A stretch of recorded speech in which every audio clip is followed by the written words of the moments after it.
Welcome to a Thursday edition of Morning Scone presented by Brock, the Baton Rouge Orthopedic Clinic, Parrish Construction and Roofing. If you need an orthopedic, go to Brock. You need a roof, you call Parrish. A few minutes late getting started here this morning. My apologies. Just a morning where the schedule got a little out of whack. So let's get going here as quickly and best as we can. LSU basketball picks up a transfer. Of course, we were anticipating Curtis Givens returning to LSU for this season, but Givens ends up entering the transfer portal. So Tigers were already looking for another player, probably one more even before Givens announced he was leaving. Now they've added Pablo Tamba from UC Davis. He's a 6'7" wing. He's a native of Spain. Started his career at Idaho State. Was in JUCO, then went to Idaho State, then UC Davis for 2 seasons. So, averaged 11-5. He really athletic. There's some videos of him. There's one where he takes the ball. He's playing for the Spanish team, and he's on the wing, takes a pass, drives the baseline, and does a double pump reverse jam. So. Pretty athletic dude. That's exciting to see. So I don't know what to expect. Can't tell you I'm watching a lot of UC Davis basketball, but still, Pablo Tamba added. So now LSU's at 11 scholarship players for the basketball team. Remember, they're increasing the limit to 15, but there's no way that anybody's going to carry 15. You're not going to divvy up your rev share money among 15 players. So, they'll certainly get one more and get to 12. It would be hard to imagine them sticking with 11. Maybe, but it would be hard to imagine that. So maybe it'd have to be the right person, but we'll see what they may do. So Tigers add Pablo Tamba for the basketball roster. And if you missed it, had Haven Finney Sr. on AFR on Wednesday. And, of course, his son, Haven Finney Jr., is the cornerback that committed to LSU on Monday. Raved about Corey Raymond, Blake Baker, Brian Kelly. Said they've been to Baton Rouge 10 times in the last year. Their first visit was last spring of 24. And they've been probably 10 times in the last year, which is kind of crazy. I mean, to fly from L.A. to Louisiana, it's basically once a month. You're jumping on a plane and flying to Louisiana. So, but that's awesome, man. Tigers were all in on him and got him. Really good convo. Seems like a really mature young guy. His dad told me that Haven went to his college counselor to inquire about what it would take to reclassify, before he even told anybody. So parents were okay with it. So he started taking more classes and he's ready to roll. So Haven Finney will be at LSU in December. Okay. Glad to have y'all with us here this morning. Please smash the like button, subscribe to the channel, Facebook, like the page, share the post. We're going to blow and go a little quickly here. Jacob, good morning. Hey, Caleb, good morning. Thoughts on Shearan? Yeah. So Devin Shearan, for those who don't remember, was one of the top arms in the portal. He was a, slender guy at Mount St. Mary's, unrated prospect coming out of high school. That's how you end up at Mount St. Mary's. Well, after 1 year of Mount St. Mary's, he gets up to 265, 250, and he's throwing 98. And all of a sudden, he was on everybody's radar. So he goes in the portal. He lands at LSU, tears his ACL. So he hasn't pitched that yet this year, but they're getting close. He threw a flat ground a couple of weeks ago. Jay said after the game on Tuesday that Shearan threw a simulated game this week. So if there's a role for him, they'll use him this year. So you asked about a red shirt. It's really not relevant in baseball. It can be. Gavin Guidry is a good example of that. But he's not going to use his red shirt year anyway, because he's going to come back next year, pitch a 4th year, and that's going to be it.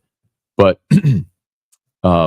Shearan is a guy that's going to be gone after his junior season. This was the same conversation we had last year with Chase Shores.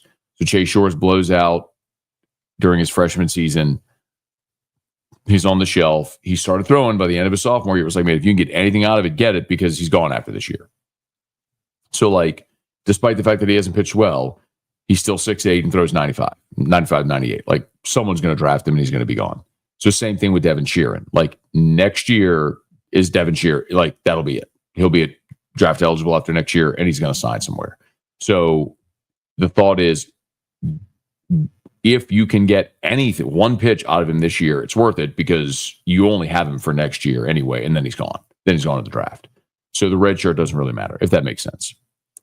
Let's see. Gorilla, good morning. Thomas, good morning. Kelly, good morning. Heard we're getting a Pearl Jam weekend post game. Yeah, no, that's not going to happen, unfortunately. So I'll miss a post game on Saturday. Hunter, hey, Matt, good morning. Not into college baseball. So can you tell me if you think Florida's going to make the postseason? I'm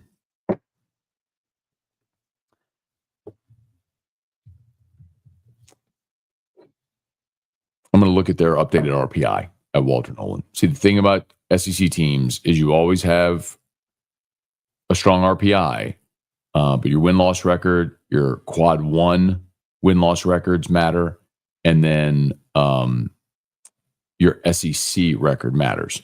So right now, Florida has an RPI of 19. Their non-conference strength of schedule is 47 because they play Florida State and Miami. They play the Florida schools, which are really good. In quad one, Florida is 7-15, and that's kind of the problem, right? They don't have enough SEC wins. So with an RPI of 19, like you have a top 20 RPI, you should be in the field. But they're sitting there at 8-13. So they need to get, like LSU a year ago got to 13 wins, and that did it. They won a couple more in Hoover, which solidified it, but 13 was likely going to do it. So I'd say for Florida, they need 5 more wins out of their next 9 league games, and they should be in with that RPI. Hey, Randall, good morning. I know everybody wants LSU to win the series at A&M. I'd be happy taking one winning the Arkansas series at the box. Hey, remember, if we're trying to get to 20, Randall, you need 2 each of the next 3 weeks. A&M, Arkansas, South Carolina. You got to get 2 in all of them to get to 20. Hey, good morning. What's your interpretation of the meaning of the song Yellow Lead? There is no interpretation. I'll tell you that's what it is in a second. If you hang on. Parish Construction and Roofing. At Parish, we've got you covered. From the top of your roof, all the way down. Parish Construction and Roofing. Parish built. Parish built. Parish built. From your hometown, parishbuilt.com.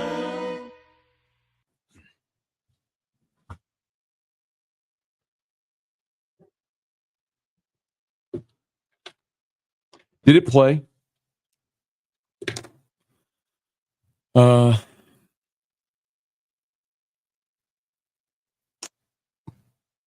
Did it play? I feel like it may not have played. It shouldn't have been done. It should. Okay, good. Okay, so Yellow Ledbetter actually has no words. That was a riff that I think McCready was playing one day, and they went in studio, and Eddie didn't have lyrics, so he just ad-libbed the whole thing. So when it sounds like he's not actually singing words, he's kind of not actually singing words. He just ad-libbed the whole thing. So over the years, he changes the lyrics a lot when he performs the song as well. For those who don't know, Yellow Ledbetter is on a field on a voice of let us sing, and I said, I want to leave it again. That song.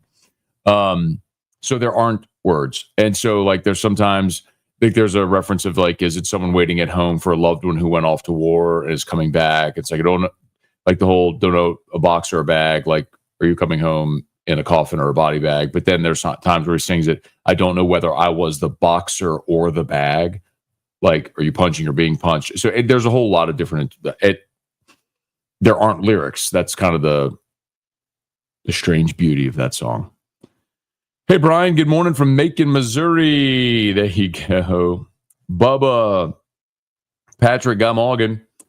You know, Pearl Jam once did a collaboration with Cypress Hill song called Real Thing. Do you recall that? I'll have to go look that up. Sean, I don't see LSU winning this weekend. Way to go, Sean. Way to be so negative, Sean. Whatever, Sean. I don't need your negativity here this morning, Sean. Hey, Rocky, good morning. Sean, it is going to be a tough series. But Ryan Prager has not been very good this year.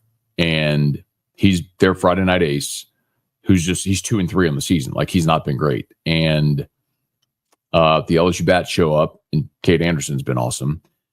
LSU should win Friday. And if you win Friday, I feel pretty good about your opportunity to split the next two. But we'll see. But it should be a tough series, man. That's a hard place to play. That's a team with their back against the wall. Still a very talented team. All those things are true. Hey, Abner, good morning. Rex, good morning. Brett, good morning. Michael, head to Pearl Jam. Okay, Michael. Look at me. I'll be the one there singing the songs and like jumping around. Might have a beer in my hand. So look for me, okay? How about the T-Wolves knocking the Lakers out of the playoffs in a gentleman's sweep? Nice. It was very nice. I'm not a Lakers hater. I just don't really pay a lot of attention to them. I know a lot of people are going to talk about the Luka trade. That wasn't necessarily for this year. It was for future years. But yeah, we'll see how it goes. Hey, Maurice, good morning, Matt. Do we have a real shot at the DB Halsey? Man, you should go listen to yesterday's Locked On. And I will tell you, I did make a phone call yesterday, and because the NIL valuation for AJ Halsey, who's a safety from Houston, for those that don't know, the NIL valuation is about $400K, and I didn't get an exact number, but I was told LSU's offer is more than that. It's funny what a difference a year makes, man. Brian Kelly last year saying we're not in the business of buying players. Oh, they in the business of buying players, man. They are definitely in the business of. It's funny what happens when you have the money to buy players. All of a sudden, you're in the business of buying players because they are in the business of buying players. Hey, Jason, good morning. Trivia. Brett, good morning. Will Helmers was hilarious. Yeah, man, he was. He was great. He did the whole Braveheart speech. That was awesome. Spurge, good morning. Brent, good morning. Good morning, good morning, good morning. Brad, enjoyed Locked On about Ryan Clark's interview with Greg Brooks. Sad interview. Yeah, thanks for listening or for watching that, Brad. I know we've talked about it in a few different platforms already. AFR, Locked On, here a little bit as well. But my consistent point over and over. I think Ryan did a great job with that interview. If you go watch it, you'll understand why. Having a personal relationship with the Brooks family, but still to press Greg Sr. on a few things I thought was important. And then I thought, Ryan at the end, kind of imploring Sr. to make it about Junior and don't let actions and words detract from what really is the issue here, the need here. Hey, Tiger Diver, good morning. Bubba, can you ask Hunt if the Shearan addition to the rotation would help our RPI more or less than Mizzou going? Hunt has a piece up at Louisiana Sports.net about how Missouri may hurt LSU if they go 0-30.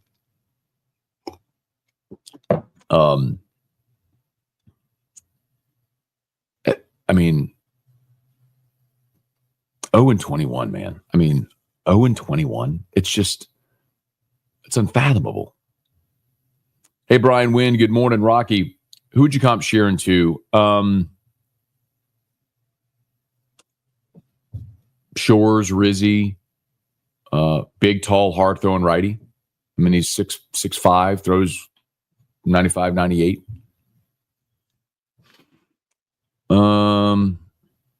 Charles, Matt, after Saturday last weekend, I have great appreciation for you having to deal with the Weekend Warrior fans following a loss. I had comments on Twitter that drove me wild responding to my tweet. Yeah. The only thing, Charles, that ever, people are entitled to their opinion, of course, and you love the passion and the engagement. you do sometimes have to answer the same thing over and over and over again. And so giving the same response over and over and over again and trying to make it sound energetic and unique can be a challenge.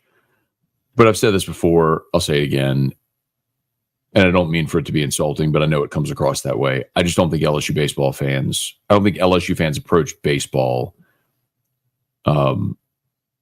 properly. I think they approach baseball with a football mentality, which you just can't do. You're going to lose baseball games, but every time they lose a game, it's a melt. It's bench this guy, get rid of that guy. Jay doesn't know that. It's like, it's one game. And if you react emotionally to one loss, you're bound to look foolish because they could come back and win the next day and completely 180 whatever it was that was the issue the day before. That's the beautiful thing about baseball. Like, it's a game of failure and you get to play almost every day. So you never, in baseball, you have to stay even keeled. You never get too high or too low. It's not like in football where you lose a game that could completely affect your season. Let's see. There we go. Miracle. Looking forward to winning the series at College Station. Say it louder for the people in the back. Will it rain Saturday? I don't know. I think I looked at the radar. It looks pretty good, I think. Jamie, good morning. Tim, good morning. Gregory, good morning. Thanks a lot, Sean. Go stay in the rain, Sean. Hey, Quentin, good morning. Hey, good morning. Another Sean, Big Sean. What up, man? You demolished Jim Derry on his show. Sean, I know. I mean, yeah, how about that? Dyson Daniels voted most improved in the NBA. Hey, James, good morning. Bob, good morning, Matt. Should be an interesting weekend for the Tigers. Maybe a lot of questions will be answered. I don't know that I have a whole lot of questions, Bob. I think I know everything I need to know about this team. It's just a matter of if they could play their best at the right time. And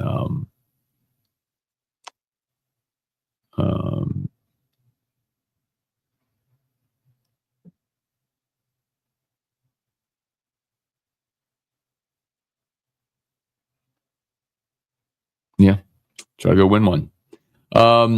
So you should look it up.